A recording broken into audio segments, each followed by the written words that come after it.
My parents gave my bonus check to my brother and said it was just a little help. When I protested, my mom said, "You're so ungrateful. Money is just paper." Now they're asking me to co-sign his loan. "You're so ungrateful," my mom said, after I found out they gave my work bonus to my brother. "Money is just paper." And now they want me to co-sign his $30,000 loan. I don't know if I'll ever speak to them again. I was standing in my parents' living room when she said it.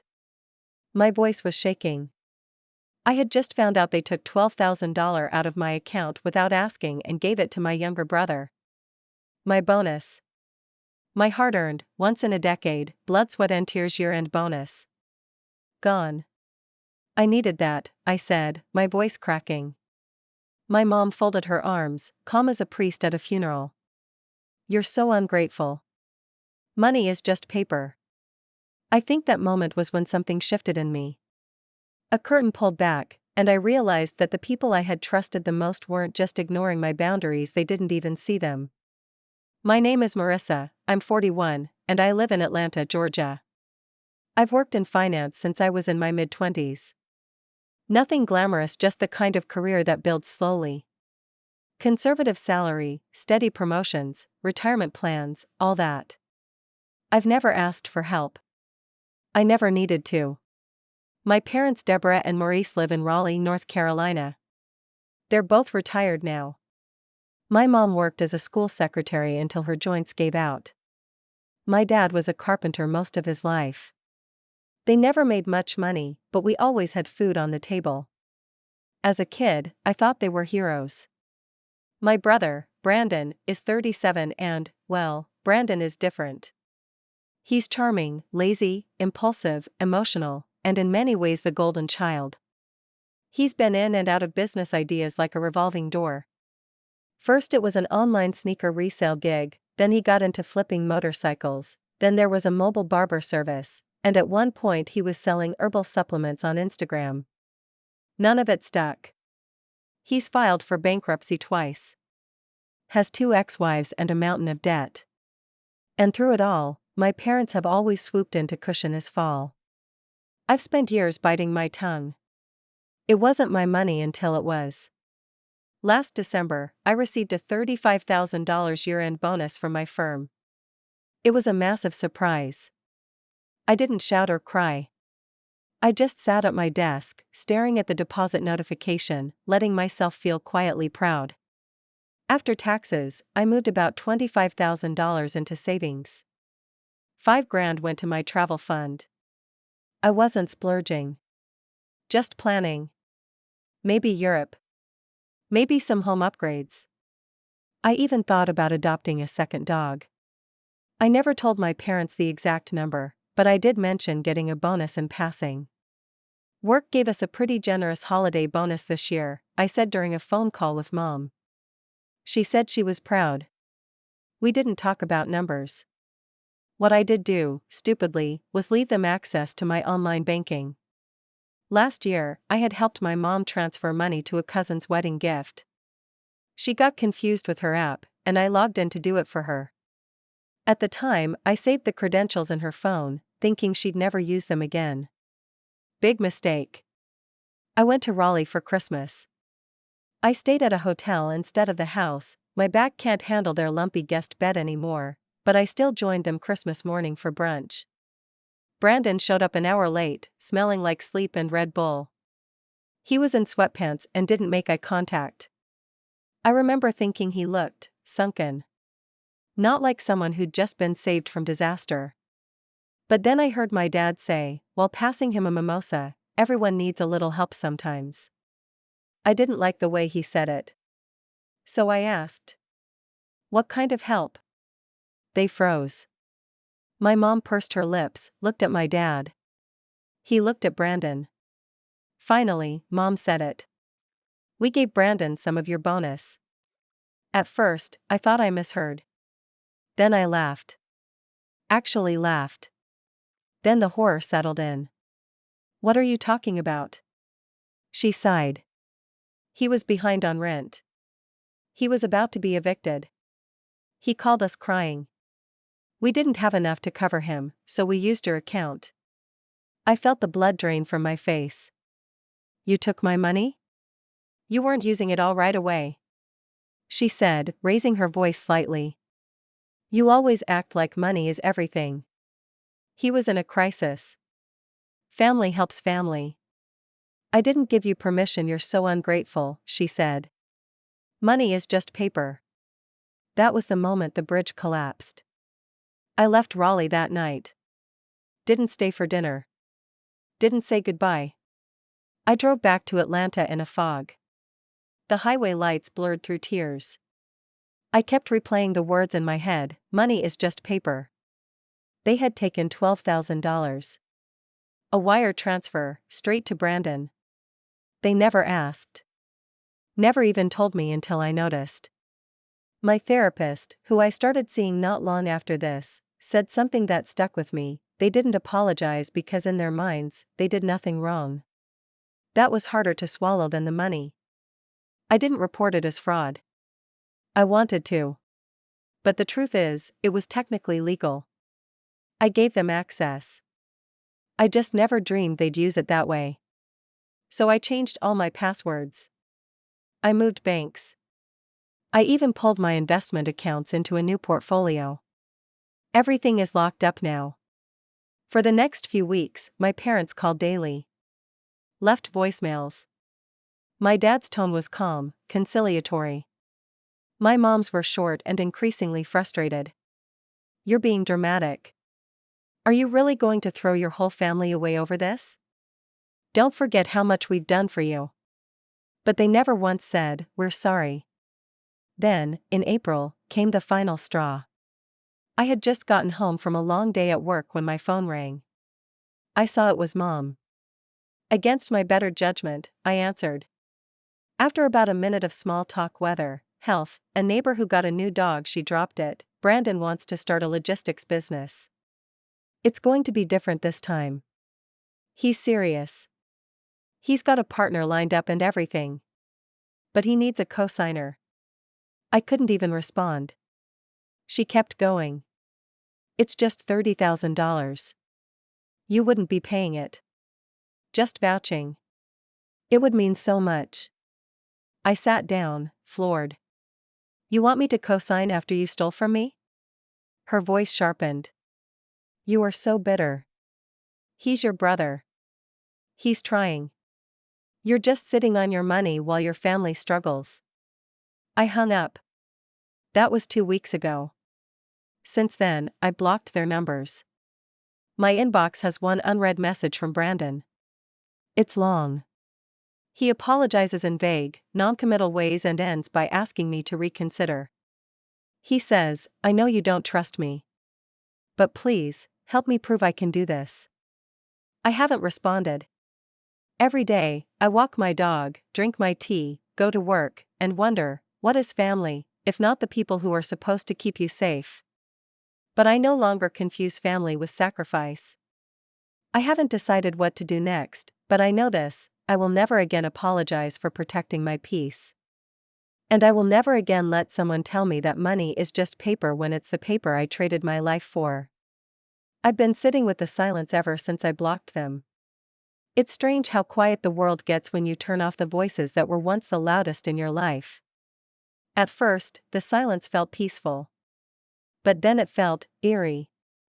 Like walking through a house you used to live in and realizing the furniture's gone but the memories are still on the walls. Every now and then, I find myself picking up my phone, instinctively checking for messages. Not because I want to hear from them, but because part of me still expects to. The child inside me, I guess the one who still believes parents should be the people who protect you, not the ones who hurt you. But instead of Mom or Dad, it's been Brandon. He started emailing again. 3 messages over the past 10 days. Each one a little more desperate than the last. The first was another pitch for the logistics company. Apparently, he found someone with warehouse connections in Charlotte and needs capital to get their first delivery contract started. The second email had more of a personal tone. He said he understands if I don't want to talk to Mom and Dad but asked me to separate their mistake from his dreams. I needed space. Air. A kitchen that smelled like thyme and garlic. Her place sits at the edge of a hill, trees brushing the back windows, wind always humming like a lullaby. Pepper, her deaf cat, jumped into my lap like he'd missed me personally. We drank tea this time. I told her everything about the pictures, the call, the voicemail. She asked, "What do you want from them?" And I didn't have an answer right away. Because I don't want an apology if it's just to smooth things over. I don't want a fake truce or a guilt trip wrapped in family dinners. I want them to understand. I want them to say, out loud, that what they did was wrong and not just because I got mad. I want them to say, "We took something from you, and we know we can never fully repair it, but we want to try." But they haven't. Not yet. And maybe they won't. This past week, I've been journaling. Nothing poetic, just bullet points, reflections, raw lines like, "Brandon doesn't get to redefine our relationship with a box of memories. I'm allowed to keep my money, my boundaries, and my silence. Forgiveness is a gift, not a debt." I've also started drafting a letter. Not to send. Not yet. Maybe never. But I need to see the words outside of my head. I need to put them somewhere safe, somewhere I control. There's power in that. Power I never realized I had when I was stuck in the loop of family guilt, expectation, and emotional debt. And so here I am, trying to balance grief and distance. Love and loss. The weight of decades of family history and the urge to finally protect myself from it. It's lonely sometimes. The kind of loneliness that doesn't come from being physically alone, but from realizing you've outgrown the story your family keeps trying to cast you in. I'm not the fixer anymore. I'm not the fallback plan. I'm not the emotional sponge for everyone's bad decisions. I'm just a woman who worked hard, built something stable, and dared to say, "That's mine. You don't get to take it." It took me 3 more weeks to open Brandon's final email. I didn't open it because I wanted reconciliation. I opened it because I was done avoiding it. There's a difference. Avoidance gives power to fear. But facing something? That's when you take the power back. The email was long. Rambling. Emotional. He talked about failure, about feeling like he'd never be anything more than a disappointment. He said he was clean, though he never said what he was clean from.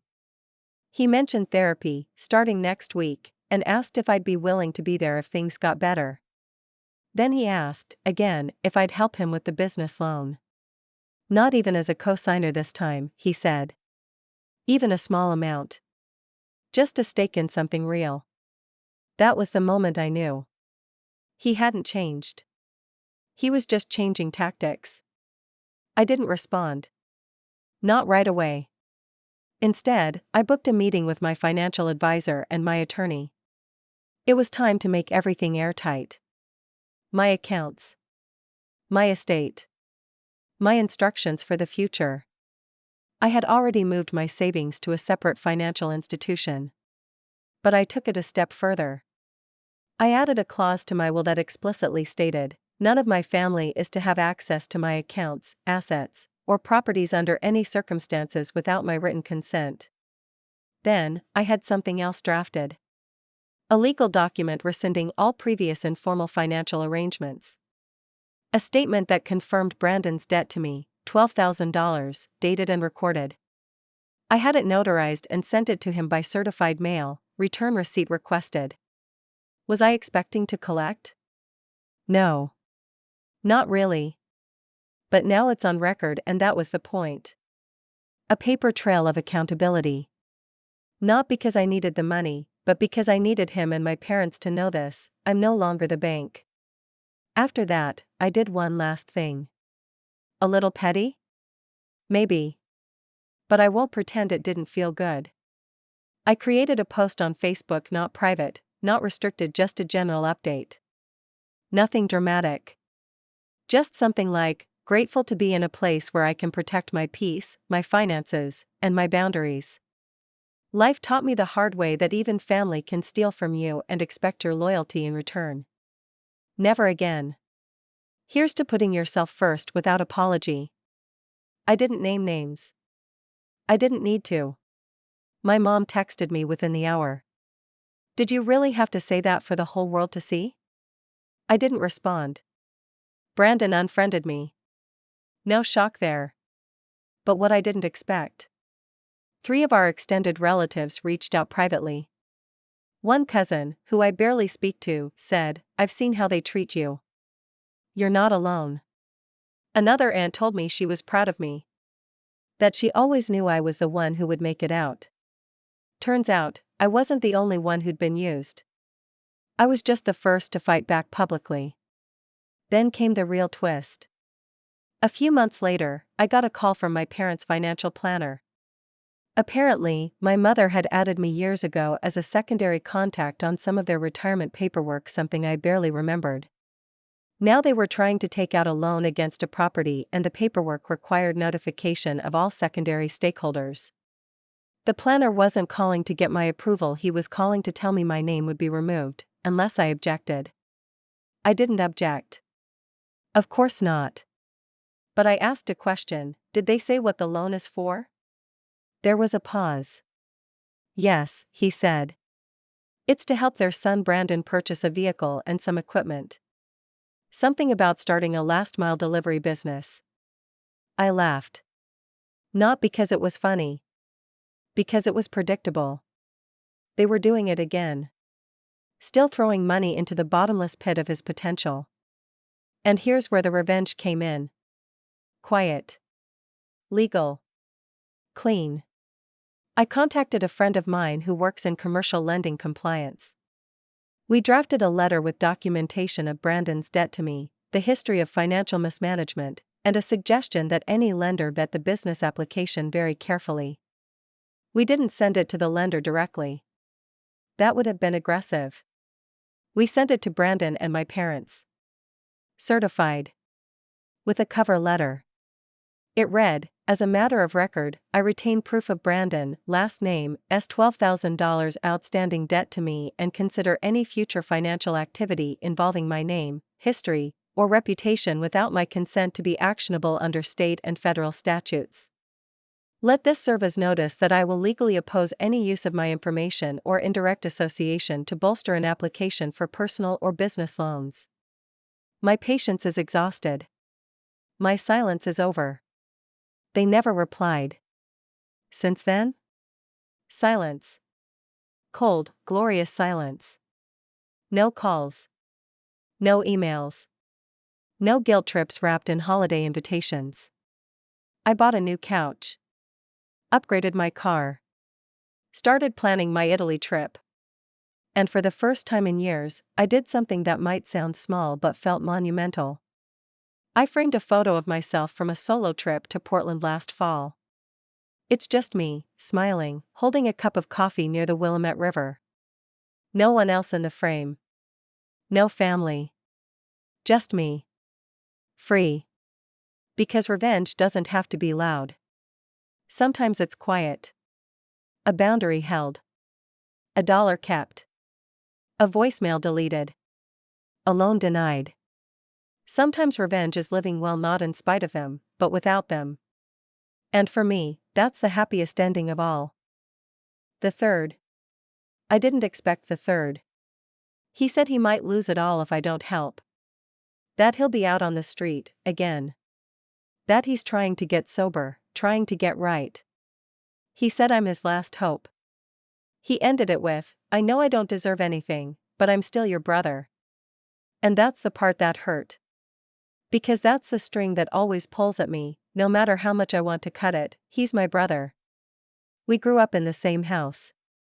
Same cramped bedrooms with plastic blinds and posters of 90s cartoons.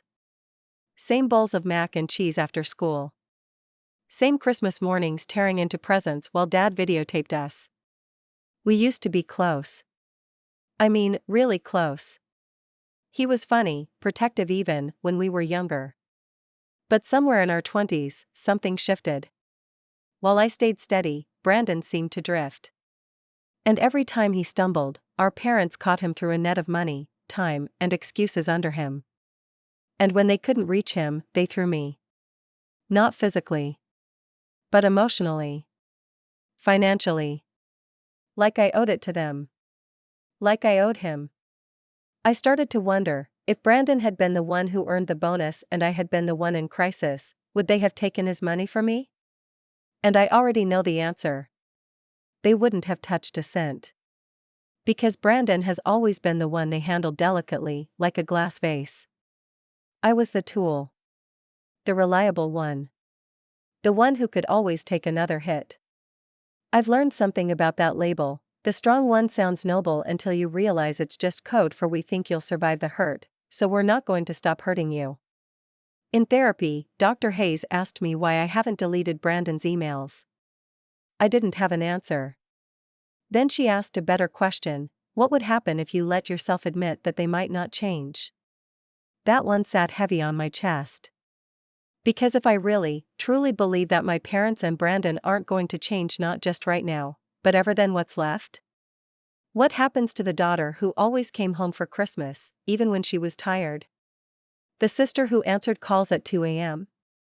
The good soldier who stood in the gap? Who is she if the war is over, but no one's waving a white flag? 2 nights ago, I had dinner with my friend Sandra. She's in her 50s, divorced, 2 grown kids. One of the most emotionally grounded people I know. I told her everything. I don't know why I waited so long to really tell someone face to face. I guess I was ashamed. Not of what happened, but that I let it happen. That it took this long to draw a line. After I finished, she just sat there for a moment, holding her glass of Pinot like it was anchoring her to the table. Then she said, "Marissa, you're not cold. You're not selfish.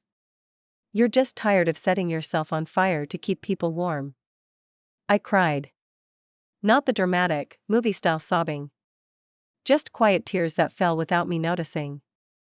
Like my body finally realized someone understood. She told me she went no contact with her mother years ago. Said it was like peeling off a scab and letting the wound breathe for the first time. It hurt. But it healed. That stuck with me. This morning, I woke up to another email from Brandon. Subject line: "Please don't let this be how we end." I haven't opened it. Maybe I will. Maybe I won't. I'm not ready to decide yet. All I know is, I didn't ask to be the family accountant, the emergency fund, or the emotional dumping ground. I didn't ask to be the responsible one so they could all be reckless. And I sure as heck didn't ask to co-sign a loan that will blow up in my face the minute his next idea falls through. I've started writing something, not a reply, but a kind of letter to myself. A promise, I guess. A reminder that I'm allowed to put down the weight I was never supposed to carry. Because sometimes, love doesn't mean giving one more chance. Sometimes it means finally giving yourself a chance to live without being drained dry.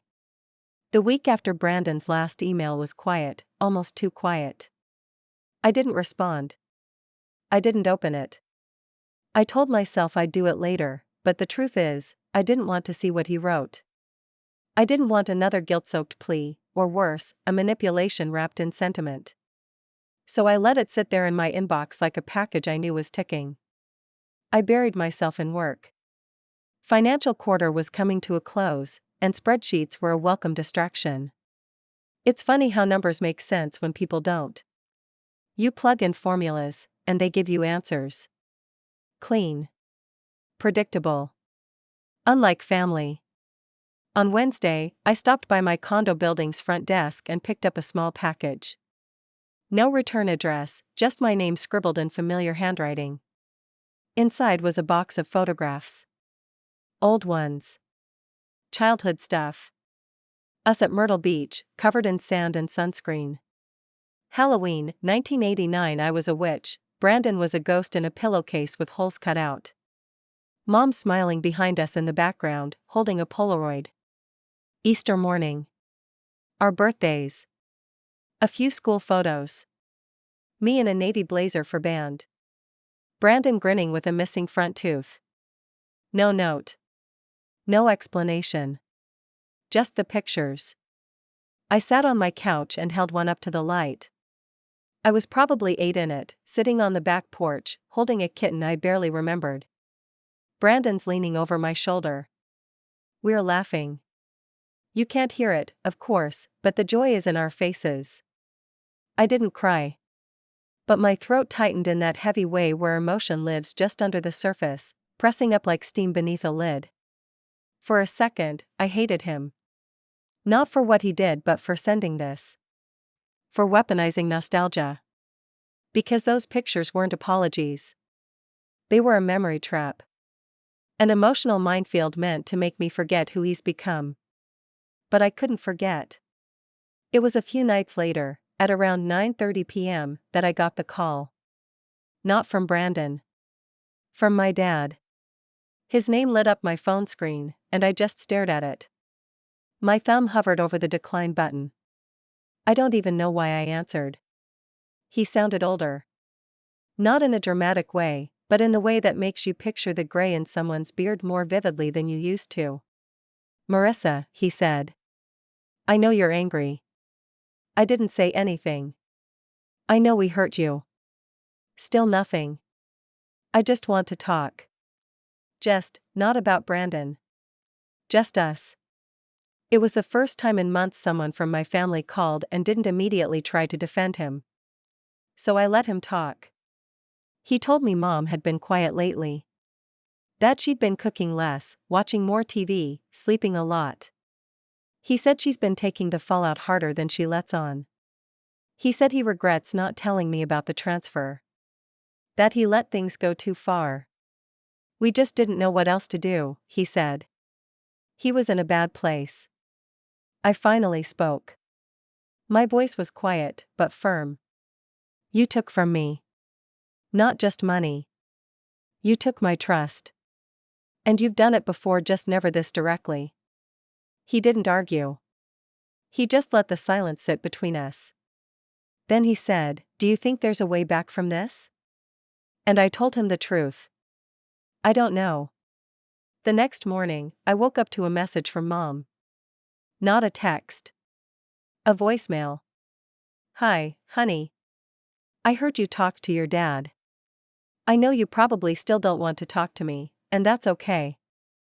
I just wanted to say I miss you. I miss your voice. I miss how things used to be. I know you think we chose Brandon over you. Maybe we did. Maybe we always did, and maybe that's our fault.